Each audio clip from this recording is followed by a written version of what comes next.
grease on my hands right now. I'm going to put it on. If you get that kind of stuff on your hands, you're also getting it on your surfaces, right? Yep. With Big wipes. And your tools. And your tools. Everything you touch is getting it.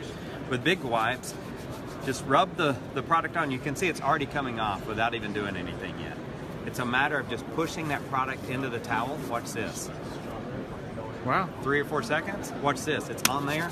It will not come off of that towel once it's impregnated into it. Dude, that's pretty legit. It is. And then watch this. You take this, dirty side, clean your surface. Yeah, it's heavy. It's going to shake the whole table. Same thing. Still not coming off. That's crazy.